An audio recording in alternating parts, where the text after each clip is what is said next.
Pilathara Pappanassery KSTP road പ്രവൃത്തി നാട്ടുകാർ തടഞ്ഞു. മുന്നറിയിപ്പ് ബോർഡോ സംവിധാനങ്ങളോ ഉദ്യോഗസ്ഥരുടെ സാന്നിധ്യമോ ഇല്ലാതെയാണ് രാത്രി പ്രവൃത്തി നടത്തുന്നതെന്നാണ് ആക്ഷേപം. അശാസ്ത്രീയമായാണ് റോഡ് പ്രവൃത്തിയെന്നും ആരോപണമുണ്ട്.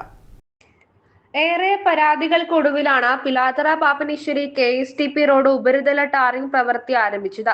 18 കോടി രൂപയാണ് ഇതിനായി സർക്കാർ അനുവദിച്ചത്. ഇരു മേൽപ്പാലങ്ങളുടെ അറ്റകുറ്റപ്രവൃത്തി ഉൾപ്പെടെയാണ് നവീകരണ പ്രവൃത്തിയുടെ ഭാഗമായി നടത്തുന്നത്. നിലവിൽ രാമപുരം ഭാഗത്ത് നിന്നാണ് പ്രവൃത്തി ആരംഭിച്ചിരിക്കുന്നത്. രാത്രിയാണ് ടാറിംഗ് പ്രവൃത്തി നടത്തുന്നത്. എന്നാൽ കൃത്യമായ ബോർഡോ സുരക്ഷാ മാനദണ്ഡങ്ങളോ എഞ്ചിനീയർമാരുടെ സാന്നിധ്യമോ ഇല്ലാതെയാണ് ടാറിംഗ് പ്രവൃത്തി നടത്തുന്നത് എന്നാണ് ആക്ഷേപമുയർന്നത്.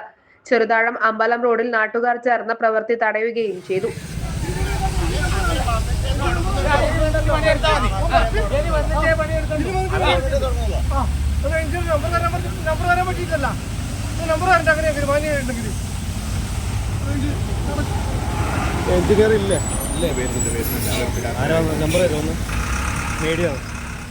ഒന്നാമത് ഇതിന്റെ പണി തുടങ്ങുന്ന സ്ഥലത്ത് ഇതിന്റെ ബോർഡ് പതിപ്പിച്ചിട്ടില്ല.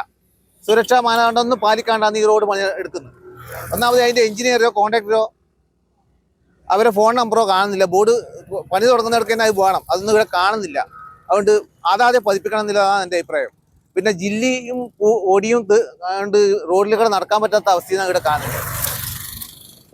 നാട്ടുകാരുടെ ഭാഗത്ത് കഴിഞ്ഞ പ്രാവശ്യം പ്രതിഷേധം ഉണ്ടായിനി. ആ പ്രതിഷേധം എത്രത്തോളം വിജയിച്ചതെന്ന് നമുക്കറിയില്ല. അതിശക്തമായ പ്രതിഷേധം വേണം, എന്നാലേ ഇത് നടക്കൂലൂ. കഴിഞ്ഞ ദിവസം പിലാത്തറ മുതൽ രാമപുരം വരെ നടത്തിയ ടാറിംഗ് പ്രവൃത്തിയിൽ അശാസ്ത്രീയത ഉണ്ടെന്നും ആക്ഷേപമുയരുന്നുണ്ട്. പൊതുമരാമത്ത് വകുപ്പ് എഞ്ചിനീയർ വന്നതിന് ശേഷമാണ് പ്രവൃത്തി തുടങ്ങാൻ നാട്ടുകാർ അനുവദിച്ചത്. നല്ല രീതിയിൽ തന്നെ ടാറിംഗ് പ്രവൃത്തി പൂർത്തിയാക്കാൻ ആവശ്യമായ നടപടി അധികൃതരുടെ ഭാഗത്തു നിന്ന് ഉണ്ടാകണമെന്നാണ് ജനങ്ങൾ ആവശ്യപ്പെടുന്നത്. News bureau, Pazhayangadi.